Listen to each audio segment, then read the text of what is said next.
by the time that you reach the pinnacle of your success, that will be more than enough to tell the world how good you are and how you will be always on the top, touching your stars, glittering with the galaxies of success.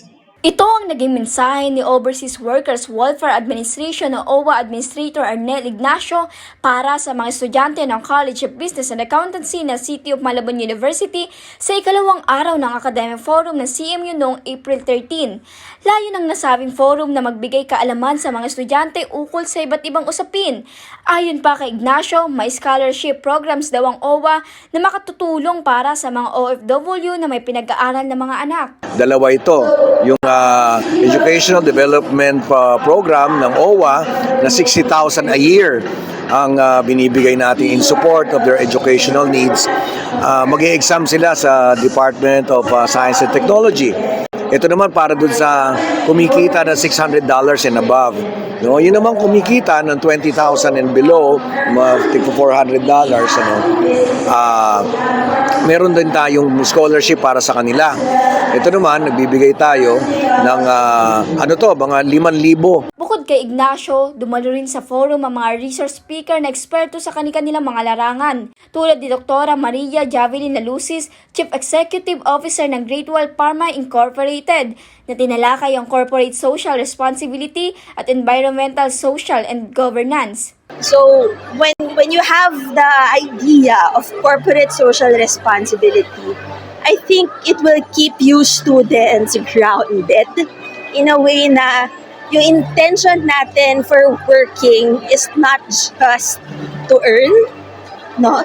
Hindi lang para kumita ng pera, but ultimately to contribute something to the society. No? Usaping financial sustainability naman ang tinalakay ni National Development Company Undersecretary Antonio Mauricio. Is an important topic for finance students and BA students, MBA and MBA.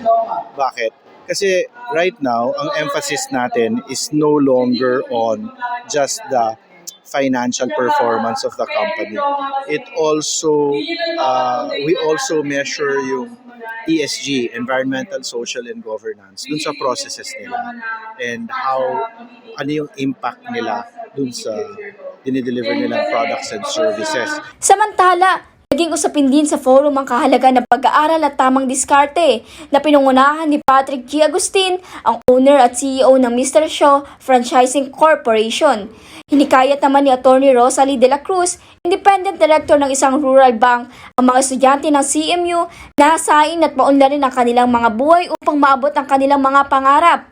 Present din sa Academic Forum si Malabon City Mayor Jeannie Sandoval, Konsehal Nadia Vicencio, CMU President Dr. Glenn D.V. De Leon at iba pang opisyal ng CMU na nagbigay ng kanilang mensahe at suporta para sa mga estudyante. Ang education ang susi sa inyong kinabukasan.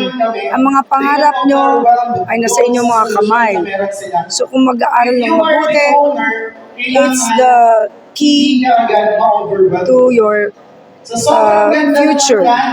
Maganda ito kasi na-open yung mga options nila at marami din tayong mga narinig na mga success stories ng mga dating mga graduates din ng CMU. Para i-expose yung mga students as early as now about yung mga challenges na pinagdadaanan ng ating mga professionals, especially those who are in business and industry.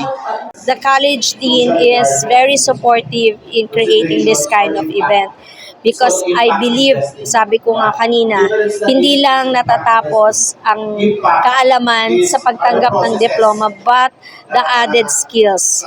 Positibo naman ang naging tugon ng mga estudyante sa ginanap na forum. Nakatulong siya especially when it comes to general knowledge. Meron tayong iba't ibang discussion para sa programs ng College of Business and Accountancy. As JPR President, of course, as officer in general, napakalaking tulong niya po sa akin kasi in a way na parang to be a good leader kasi it is really important to be self-aware. Naging makabuluhan ang ikalawang araw ng Academic Forum na pinangunahan ng College of Business and Accountancy, kung saan mas napalawak pa nito ang kaalaman ng mga estudyante sa iba't ibang paksa. Magtutuloy-tuloy ang Academic Forum ng 13 colleges sa CMU sa mga susunod na Sabado. Para sa CMU iConnect, Daniela Torres, konektado para sa kabataang Malabueño.